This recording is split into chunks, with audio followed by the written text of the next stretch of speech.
안녕하세요. 경쌤입니다. 오늘은 좀 간단하게 집에서 아이와 간단히 할 수 있는 독후 활동 두 가지 정도를 소개해 드리고자 해요. 첫 번째는 아이와 함께 나만의 도서관 만들기를 한번 함께 해볼 거고요. 그리고 두 번째 활동은 아이와 함께 하는 독서 일기에 대해서 설명드릴 거예요. 자, 먼저 아이와 함께 나만의 도서관을 만든다 라고 하면 어떻게 해야 되지? 싶으실 텐데요. 정말 원리는 간단합니다. 아이와 함께 아이가 사용하는 선반이라든가 아니면 집에 있는 책장 중에 남는 부분들이 있을 거예요. 그런 데다가 이제 아이만의 책장, 책꽂이가 하나 정도도 좋고요. 아니면 두 개면 더 좋습니다. 만약 책꽂이가 두 개가 있다. 그러면 이제 그곳에 아이가 정말 도서관을 운영하고 싶은 책을 고르는 거예요. 그럼 보통 아이들은 가장 최근에 읽은 책이나 자기가 정말 좋아하는 책들을 아마 고를 거예요. 그럼 아이들이 골라 넣으면 그 책을 고른 이유를 먼저 물어보세요.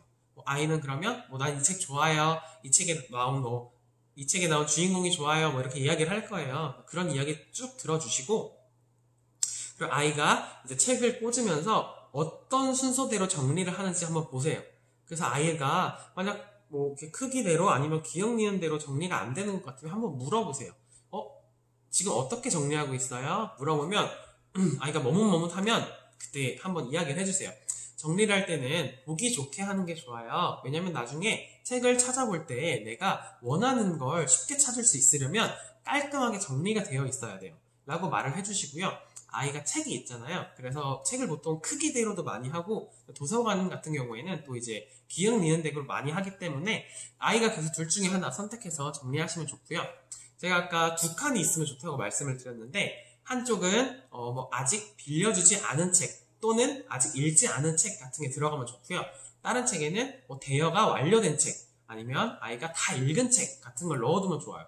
아니면 만약에 아이가 독후 활동이를 아이와 정말 잘하고 있다 그러시면 이쪽에는 독후 활동을 했던 책, 이쪽에는 독후 활동을 하지 않은 책 이런 식으로 분류해도 아주 훌륭하게 아이가 도서관에 참 필요한 교육을 받을 수 있는 거예요. 자, 그래서 보시면 이제 아이가 이제 정리를 했어요. 그럼 이제 정말 도서관을 운영하는 거예요. 이제 부모님이 가서 책을 빌리세요. 책 빌리러 왔어요. 라고 하면 아이가 언제까지입니다. 이 책은 어때요? 이렇게 자연스럽게 책을 소개하는 활동까지 이어질 수 있어요.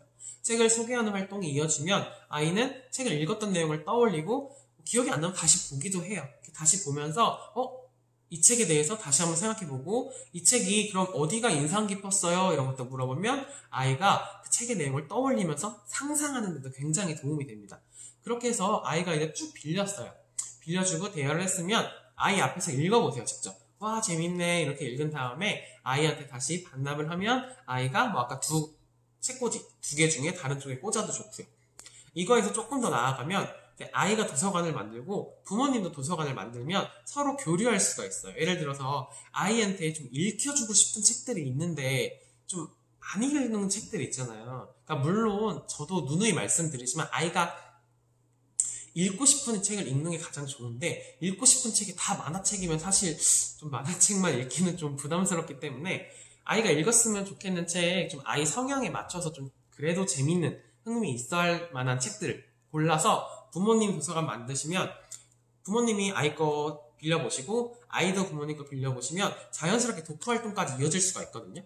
그래서 이런 식으로 도서관 활동을 좀 발전시켜서 응용해 보시면 집에서 많이 아마 아이가 독후 활동 하는데 큰 도움이 될 거예요. 그리고 도서관을 딱 만들었으면 도서관을 꾸밀 수도 있어요. 예를 들어 누구네 도서관 그래서 거기 있는 책 표지들 그릴 수도 있고 캐릭터 그릴 수도 있고 도서관 책 장부를 만들 수도 있어요. 이런 여러 가지 활동을 하면 정말 아이가 책이 조금 그래도 뭔가 책도 이렇게 재미있는 활동을 할 수 있는데 라고 생각할 수 있는 기회가 되지 않을까 싶습니다.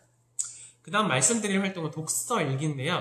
아이가 독후감 예전에는 저 어렸을 때도 100권 저 신규 때도 마찬가지입니다. 그때도 100권 읽으면 상품 주고 상장 주고 했는데 그게 최근에는 약간 좀 교육적으로 독서를 아이가 책과 멀어지게 하는 원인이다 라고 해서 좀 약간 지금 교육계에서는 이걸 약간 기피하고 있는데 사실 저도 크게 좋다고 생각은 안 하지만 크게 나쁘다고 생각을 안 해요. 이것도 사실 아이마다 달라요. 그냥 일반적으로는 독후감을 안 쓰는 게 좋고요. 근데 아이가 정말 성취감이 높은 아이들은 독후감을 쓰는 게 좋을 수도 있어요. 그건 아이에 따라서 한번 생각해 보시고요. 제가 말씀드릴 독서 일기는 아이가 책을 읽으면 책에서 가장 기억에 남는 구절을 한 2문장 정도를 쓰는 거예요. 그러니까 2문장 정도를 쓴 다음에 왜 그 2문장이 기억에 남느냐, 그것도 한번 써보시고 부모님과 이야기를 하는 그런 과정이 아이가 책을 읽고 다시 생각을 떠올리는 데 큰 도움이 돼요. 왜냐면 우리도 사실 그 재미있는 소설책, 에세이들 많이 있는데 기록을 안 해두면 기억이 안 나요, 사실. 그래도 당장 한 2달 전에만 읽었던 책도 그 책 뭐 이런 느낌이었는데 정도까지밖에 기억이 안 나요.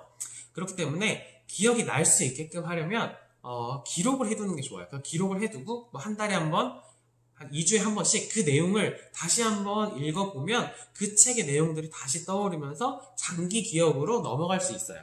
그럼 이제 아이가 나중에 글쓰기를 할 때도 뭐 책에 읽었던 문구 이런 거 되게 인용하면 글쓰기가 되게 깊이가 있어지거든요. 그래서 이런 독서 일기는 꾸준히 책 읽으면 한 줄이나 2줄이라는 또 꼭 써보게 하시는 걸 저는 추천드립니다. 네, 오늘도 제가 독서일기, 독서일기는 2번째였고요. 첫 번째 도서관 만들기와 독서일기에 대해 말씀드렸습니다. 아이와 함께 쉽게 할 수 있는 독후활동 2가지니까 꼭 해보시길 바라겠습니다. 네, 그럼 다음에 만나요. 동쌤이었습니다.